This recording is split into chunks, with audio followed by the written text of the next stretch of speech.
All right, if you could keep an eye on the recorder in case for when it turns off again, or if it turns off.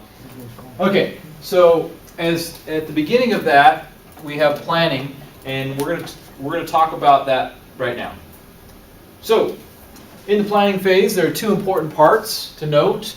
We have conceptualizing the project and initializing the project. So, as part of this, conceptualizing the project, we put together a system request. And then potentially we do some further analysis on whether or not we should do it. So here's a nice pictorial view of getting a project approved. So somebody out there in your system, so this is kind of a formal way of looking at it. Somewhere out there in the business environment, someone who wants a project done fills out a system request form. Something that represents a steering committee in your organization looks at that form, and they either turn you down or they say, yeah, we should look at this a little bit further. At which point, perhaps an analyst who has some more training can help put together a feasibility study in which you look at things such as technical feasibility, economic feasibility, and organizational feasibility. I think we have some others that we've talked about that show up in the book, like schedule feasibility, and I can't remember the other one. Pardon? Resource feasibility, okay. And if it gets past that feasibility thing, so first it's, does it even sound like a good idea? If it kind of sounds like a good idea, let's look at it really closely and spend some time doing some rigorous analysis there. Then present the findings of that study to a steering committee once again, who looks at that and determines whether or not you should do it or not do it. And if it gets approved, then you move on to formally collecting requirements. We started putting together a list of requirements for our library software company that we talked about earlier. You would do that later on. So today we're just talking about the system request form and the feasibility study. Any questions about how this stuff works in the real world? Do you think that every time software gets approved in the real world that there is a system request form? And you guys can, put yourself to sleep at night rewatching videos, hearing my voice again and again. Download it if you want, or whatever. I guess I upload them to YouTube. Anyway, continuing on. So yeah, I asked you, is this going to happen every time? And you were saying no. So okay, if we don't always have a system request form that gets filled out, and if we don't always have a feasibility study, then what kind of happens in the real world sometimes? You do a project that's not feasible, or you don't get the proper system, or stuff goes wrong. So at one company I worked at, we used to talk about the Hey Dude network. If you needed something done, you say Hey Dude, and there's your planning, okay?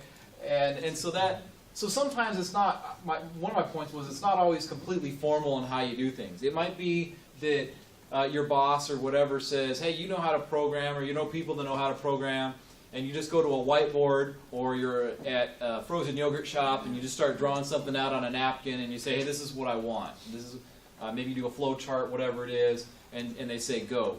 Or maybe it's some imperative, something that has to happen, like we have to upgrade whatever because we're going to go out of business if we don't do this. So anyway, nevertheless, in terms of a formal, comprehensive way of looking at going through the systems development lifecycle, and if you were at a big organization such as UCO, you would go through these types of steps. So some environments are going to be more formal than others. All right, so first off, let's talk about your request form. Your request form, at a minimum, is going to indicate who's requesting that you do some project for them. It's going to indicate what the project involves and why the project is being requested. Very abstract ideas there.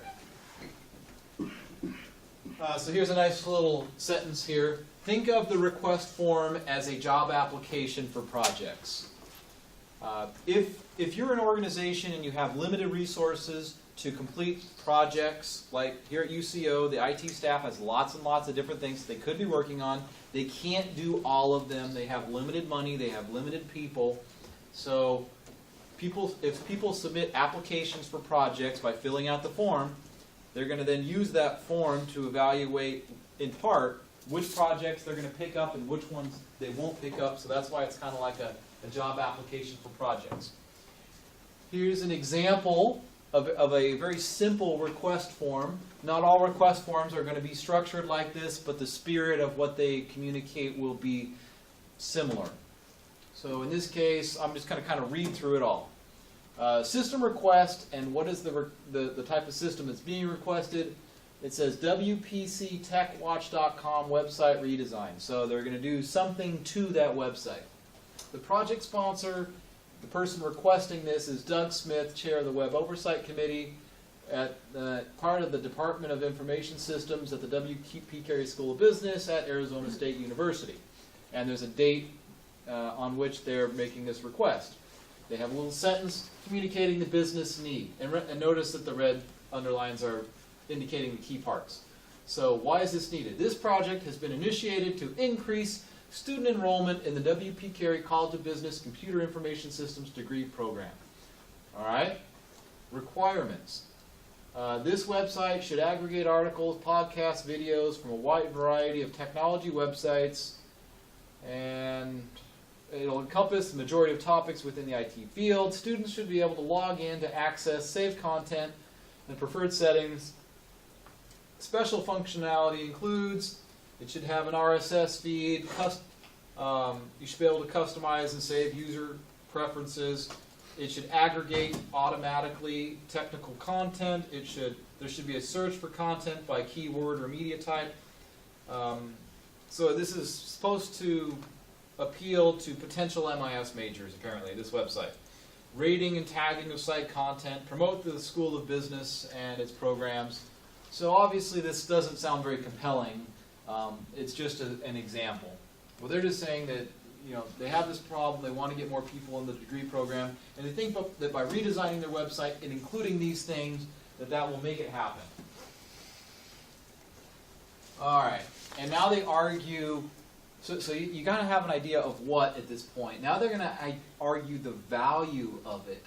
Now they haven't necessarily gone through a comprehensive analysis, but this does seem to start down that road. The site will provide an invaluable supply of technical information, etc., etc. And I changed the word to UCO after a while here. The contact interface for students and employers will increase the likelihood of graduating seniors finding internship and career opportunities.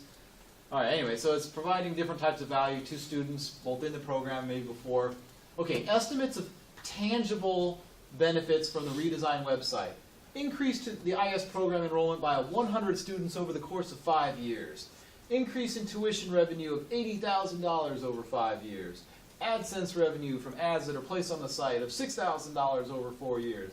And then some intangible benefits such as increased satisfaction and improved information going to students. And then there's some special considerations. Needs to be hosted on a non-UCO web-hosted site. Needs to be done by a certain date. So the key part, I think, would be as you're creating some business value for whatever project it is you're requesting. Maybe you could throw in some numbers related to both tangible items and then potentially talk about intangible stuff. Yeah? Where do we get those numbers? I mean, do we just gather those data from missions? Or, I mean, like, this is in future, so we're predicting basically? Yeah, well, put yourself in the shoes of the person requesting this. They're not necessarily part of the IT staff. It's somebody in the accounting department. So let's just throw out an example. Somebody in the accounting department, a non-IT person says, we need to buy the latest version of QuickBooks, Quicken, whatever it is, because it has some feature sets in there that's going to save us 80 man hours per month. And at the average, and so they might say, based on the average cost of a person's salary, 80 man hours a month, spending $5,000 on the upgrade is going to save us $5,000 a month perpetually. So yeah, so the business person or sponsor might make that argument. They might not know this information yet, but they might try to take a stab at it. They might just say it's going to have significant revenue implications that have yet to be determined. Okay. And just for kicks, I uploaded another one. This one is from, I just pulled it off the web. If you Google system request forms, you'll be able to find this stuff all over the web. On many corporate and university websites, you will see online forms for requesting software projects. So that stuff is everywhere. Here's just a Word document that they use at a health sciences center at the University of New Mexico. So in their request form, they want you to articulate costs related to different things, and then it gets a signature. Okay. And then they ask some other questions because you have to worry about privacy issues with healthcare. So anyway, so they ask a bunch of questions about it. So kind of to the point that your request documents are going to be potentially a little bit different depending on the domain that you work in, but they capture the same ideas. Okay, so you fill out your request form, somebody looks over that, and they say yes or no, and if it gets passed on, then we start doing feasibility. So you can think of it like a funnel. Lots of people are requesting projects, but only some projects ultimately get approved. Does this process make sense to you? And if so, why? Is this rational? Is it rational to do that? Mm-hmm. Why? Probably going to be the one to pay off for it. Yeah. With your limited resources, maybe select the projects that pay out the best. I definitely have received requests throughout my life from people who had well-formed ideas, but they were really bad. And so you just don't want to do them. So just because somebody can articulate doesn't mean you should do it.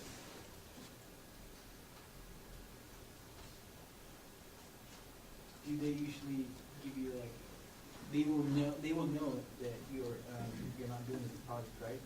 So can they re-request, right? Sure. Okay.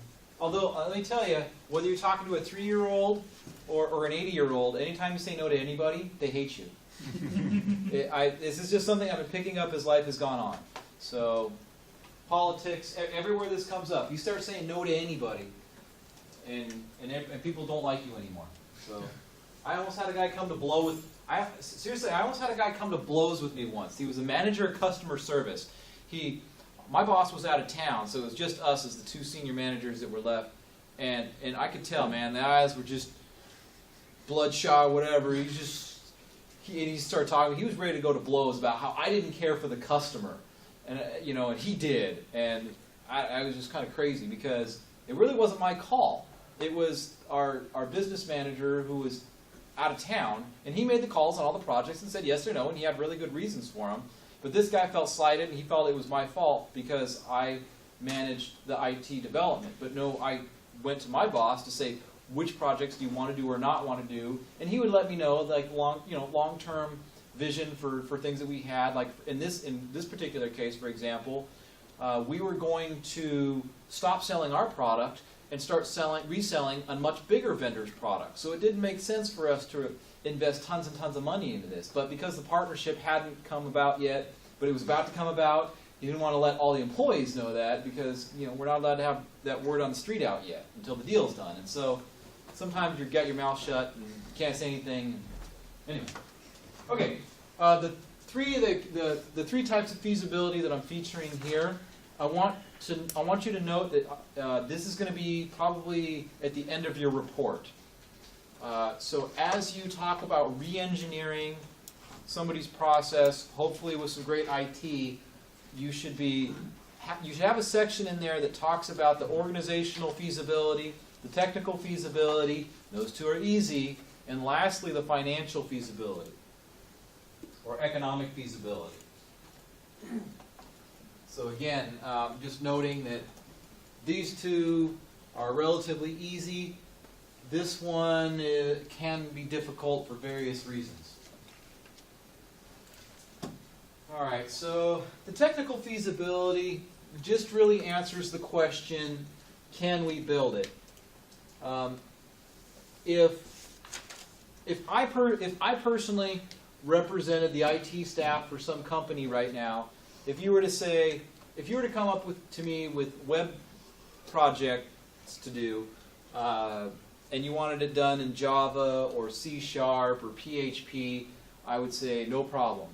If, however, you said you wanted me to develop an iOS app, an Apple app, in using Objective-C, that's not something I'm good at currently.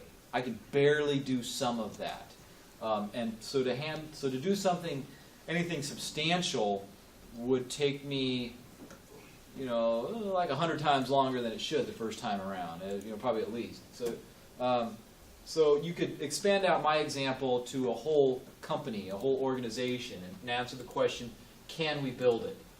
So in some cases you have expertise in the technologies that you'll be dealing with, in other cases you would not.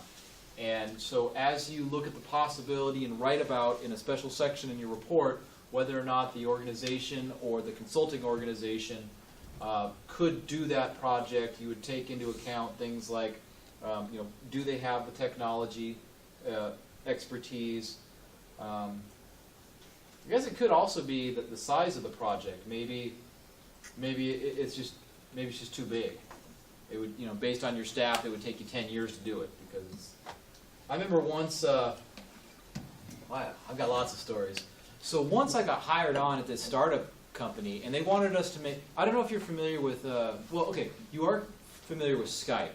Now there's business versions of that kind of thing where you also have share PowerPoints.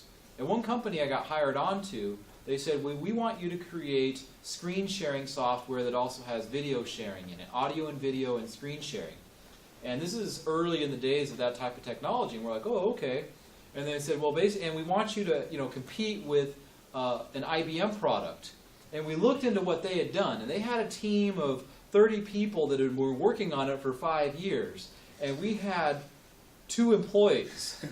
And so, as we looked at that, we had a conversation with our management and said, it's not realistic for us to start from scratch and compete with those guys. So, anyway, different reasons why maybe you can't do it.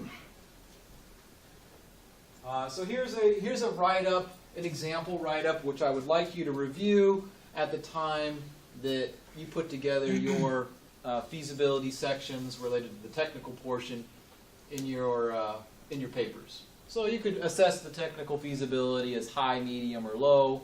I guess in this case, high feasibility, you can absolutely do it. Medium, well, there's some stuff you can do well, some stuff that's a little bit awkward. Low feasibility, it's just not within your capacity really at all.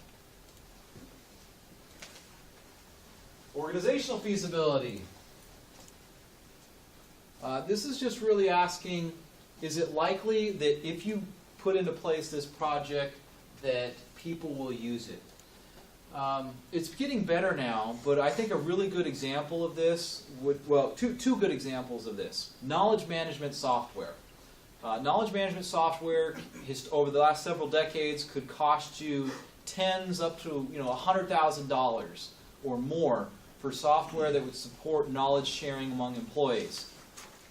99 out of 100 times that software did not get used, or did not get used other than minimally. So, and why is it? Well, in part, there were organizational issues. There weren't the incentives to use it. The software was hard to use. In some situations, it's not reasonable to get people to do things. Another situation which is really common, traditionally, has been healthcare. The healthcare industry, for many, many, many years, even before we had a lot of the more recent initiatives, they've been trying to get technology into healthcare to make it more affordable, to make it operate more effectively. But as they tried to do things differently, such as prescription management, so the doctor could, identify which prescriptions needed to be prescribed to a client, or just taking notes on what happened in the meeting. What the doctors would typically do is they would say, it's too hard or too cumbersome or takes too much time for me to, do this on a laptop. And this is before you had your iPads and stuff. It's too much time for me to go over to a laptop and type in all this information. My old paper-based way of doing things is better. So even though a hospital, from a management perspective, might, or some other healthcare entity, might spend ridiculous amounts of money after talking to a salesperson about all the savings and efficiencies that were going to happen, oftentimes they didn't work with the doctors to say, would you use this? Because after they purchased it and tried over and over again, it's just a common occurrence that the doctors never used it, and they refused to use it. And sometimes they had good reasons. They just said, look, this actually doesn't support all the fields that I need to type in on my paper forms. I can't work this way. So both for valid reasons and non-valid reasons, when organizations like hospitals, sometimes they won't use it. In which case, you want to know this ahead of time. Feasibility ultimately is about looking at risk. The risk that your project is going to fail. And if you're talking, maybe it's not a big deal if you're talking about a $1,000 project, but if you're talking about hundreds of thousands of dollars or millions of dollars, you don't want to waste that money and have it fail. And oftentimes you're going to know right up front that, hey, the organization's not going to use it even if we spend the money. Or we don't really have the capacity to pull this off well because we just don't have the technical expertise to do that. And then lastly, this is the one I wanted to focus on. Before that, here's another sample write-up. Look at this type of write-up when you're doing your paper. Okay, lastly, economic feasibility.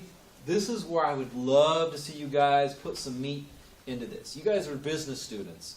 Have you had some type of finance class? Wonderful. Then you should be like net present value machines of some sort. It's like one of the only things they teach you, right? So, all right. So economic feasibility.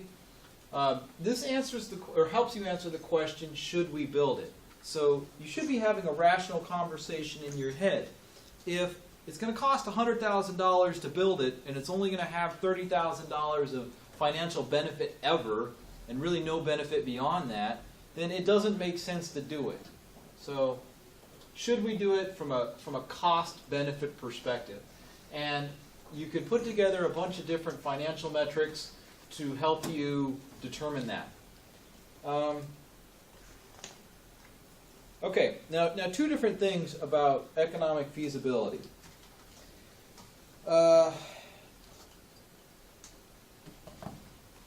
I want you to do a professional version of this, looking at break-even points, return on investment, net present value, a full cost-benefit analysis in terms of the paper you write up. Because if you put that into a paper and learn how to do that, for something that you present in a business scenario, it will make you look intelligent, it will make you look well prepared, it will make it look like you think through problems. That being said, on a practical level, I will be honest and say that it's not always easy to do this. For example, look at the app market for Apple, right? You might be able to put an average price tag on any given app that's in there. Maybe the average development for a game is, $80,000. But are there winners and are there losers? I mean, some of them are gonna, they're gonna try and sell it for $1 a pop. They're gonna make about $10, and the rest of it's a loss. Others are gonna make millions upon millions of dollars. Clash of the Clans and Game of War, Fire Age are advertising heavily all the time, including during the Super Bowl. So some So even though they might put in similar investment into the games, you don't always get the same return. So it's real nice, to say, hey, look, I showed what the value of this investment is going to be. I put it into a spreadsheet, but sometimes the world's uncertain. And so, see where I'm going with that? Like, you can say you're going to make that money, but just because you put it in a spreadsheet doesn't mean you're going to make any money. Sometimes it's a wish at best. But I still think you should do it because it makes you look intelligent. All right, so here is a sample of a document where here are some of the key ideas that are being conveyed here. From the year 2008 to 2013, we're seeing that, now this is supposed to be as a result of this website project that we just talked about, that we had revenue. This whole block up top is revenue. So the first two lines are revenue, the revenue that comes in year 0, 1, 2, 3, 4, and 5, and the year. There's two different kinds of revenue coming in. You get a total value for the revenue that comes in any given year. But then you also do a present value calculation. You pick some discount factor, and we'll review that in a minute. You use some discount factor to discount the value of this future cash flow. And then if you summed them all up, let's see. Now this one looks like it's actually a cumulative one, if I'm interpreting this right. So this is the net present value in any given year of that year's income, and then this is the cumulative value of that. So even though probably a whole lot more money than that was brought in, probably in excess of $400,000, as it's discounted, it's significantly lower than the original amount, just straight cash flow. Maybe I shouldn't be asking you this at this point, but what is the purpose of doing a discounted cash flow? And I'll be honest, I'm not a finance guy, and so this is not where the thing I feel most comfortable talking about. But from your perspective, from your classes that you've taken, what's the whole idea behind a discounted cash flow and determining the present value of an investment?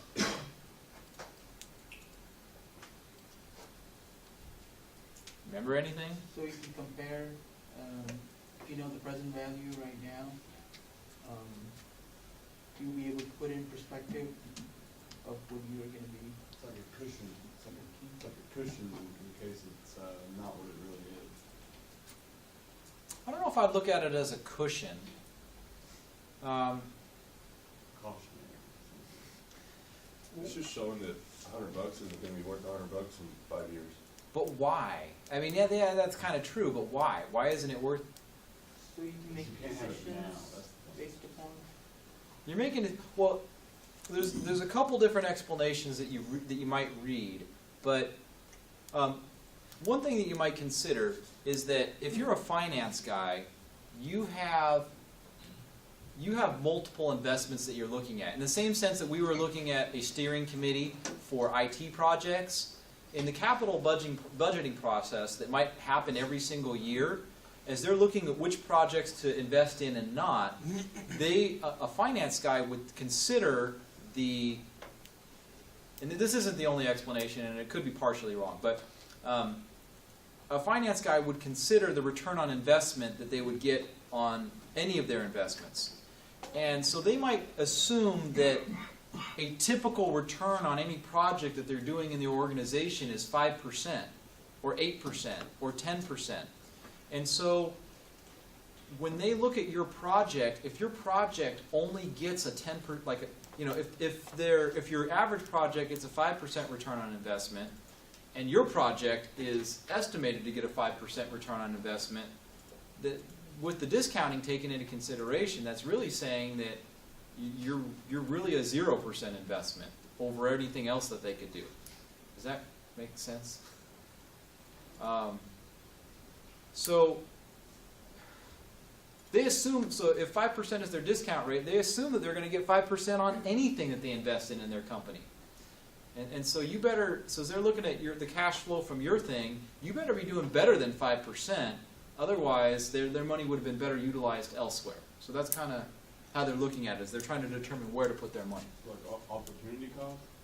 Yeah, I think, at least the way that I understand it, or one way that I think of it, opportunity cost comes into play. They think that they're going to get 5% on anything, so they're going to discount your cash flow as if they could have had that money earning some. That's the way I look at it. It could have been earning 5% somewhere else, and if it's not beating that, then that'll come out. Okay, so in this case, there were some costs, and they didn't have additional costs. They just had upfront costs.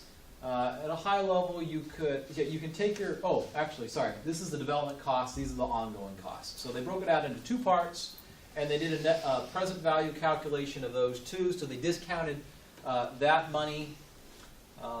And so at a high level, you add together, or you take into account your discounted cash flows, you take into account your discounted costs, and you subtract your costs from your benefits, and then you're able to look at on a,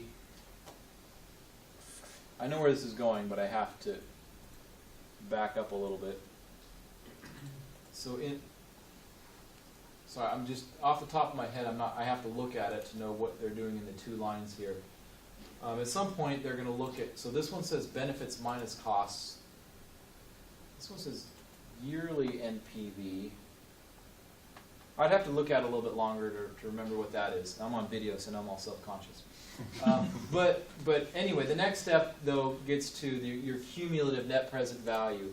So you're looking at, as you go across, you're just considering, all things considered, in year 0, how much did we spend? In year 1, benefits minus expenses, where are we at in total? And the situation starts getting better and better, and it looks like you have and what happens, what you're looking for here is the break-even period. So when you take into consideration all the costs and all the benefits, but discounted, you're breaking even somewhere, it looks like after year 2. So sometime during year 3. And in this case, it'll be 2.19 years. And I'd like you to be able to do all of these calculations. So, if you look in the book, there is a page, well, you've got a couple different places you could look. In Chapter 3, on page 113, that is one place that you could go for this information. You could just look through that, you could look at it really carefully, and you should be able to determine how they did all the calculations. And we're going to do a simplified, okay, I shouldn't say simplified, I actually complicated it a little bit. I complicated it in one way and I simplified it in another. We're going to go through an example of that right now. Ooh.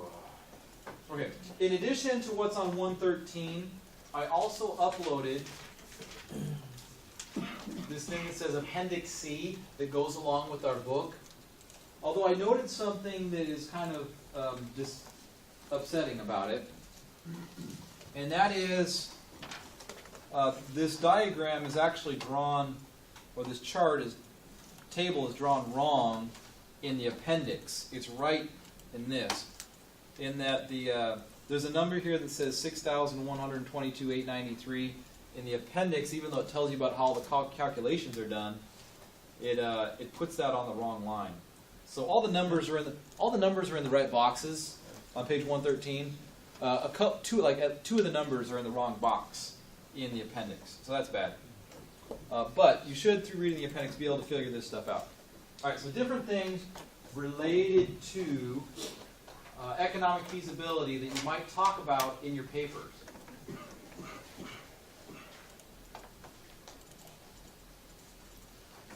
So I've got two tabs here. So not the full-blown cost-benefit analysis, but a simpler idea, and maybe you get rushed for time. on your paper and you say, well, I know I have to have some kind of economic feasibility in there. So maybe you just do some simple things like this. You go, I'm just going to do the simple ROI. I'm going to, so maybe the estimate is okay, so first you look at the amount of financial gain. You look at the situation you're looking at and you say, hey, we think we're going to be able to save $1 million. And we're going to spend $500,000. You just divide those two numbers.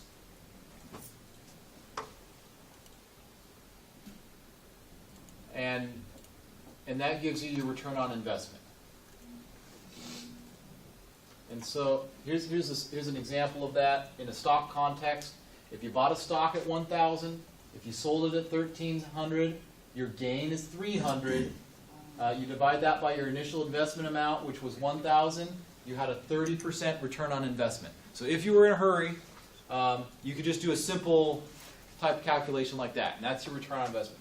If you want,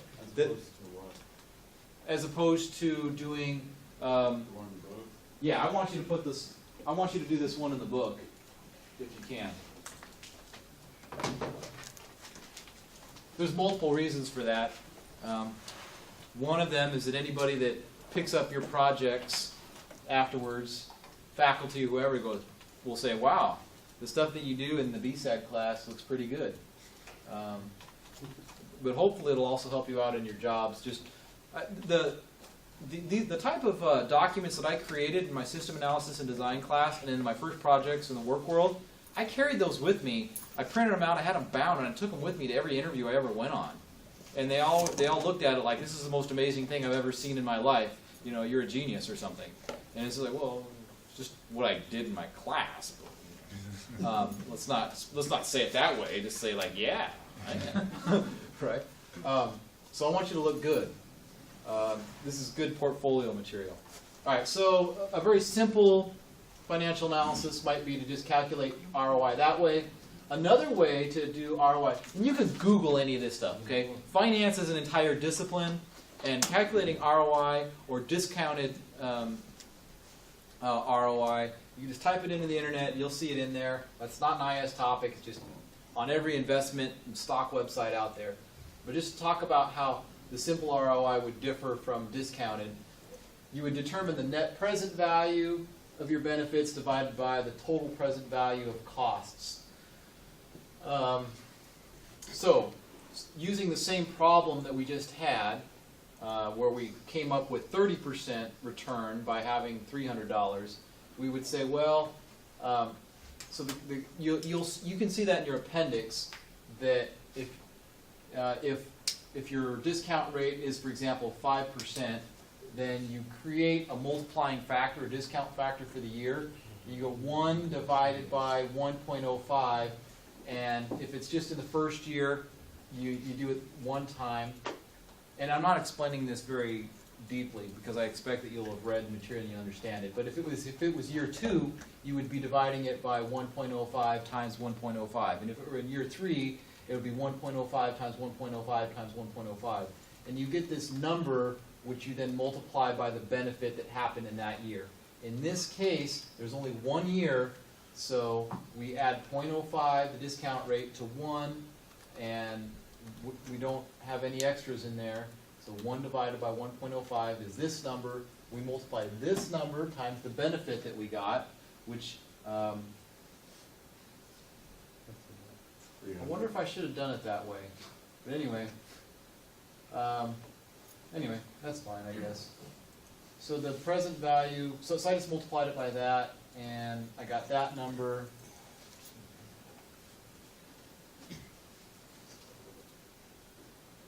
And then there's a dilemma there in terms of,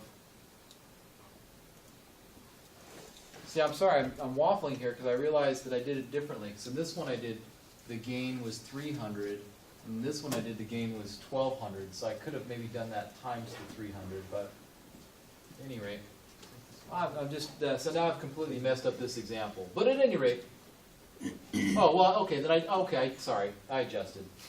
I took that into account. So anyway, I did 238,095 was the benefit that you got. I divided that by 1,000, and so the discounted rate is 24% rather than 30%. It's supposed to be a simple calculation, but it's...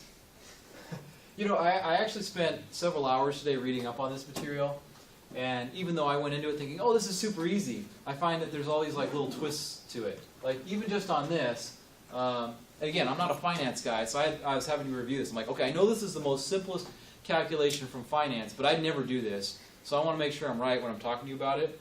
And so one of the things I was like, well, wait a minute.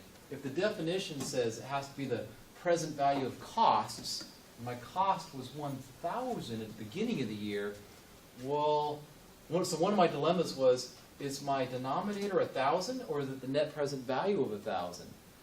And as I looked into it, the answer was, well, if you're assuming that you're paying out the $1,000 right now on day 0, then it's $1,000.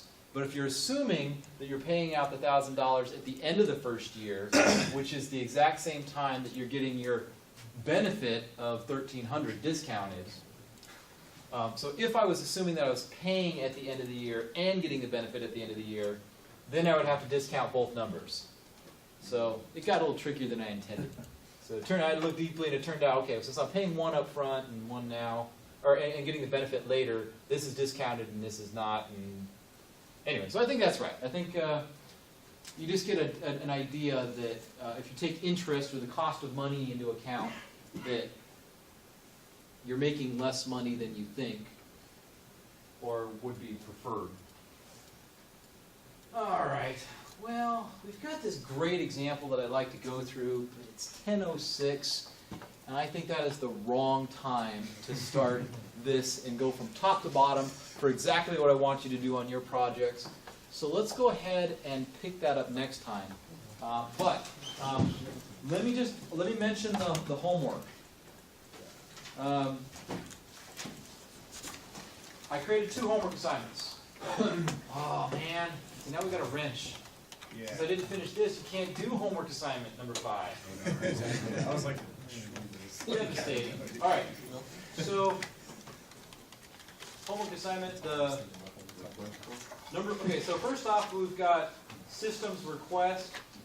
I've given you a template for a system request that looks like this. It's blank. It's very similar to what we have. And then I give you some instruction, what I showed you in the slides. So that's the template. And then I give you instructions.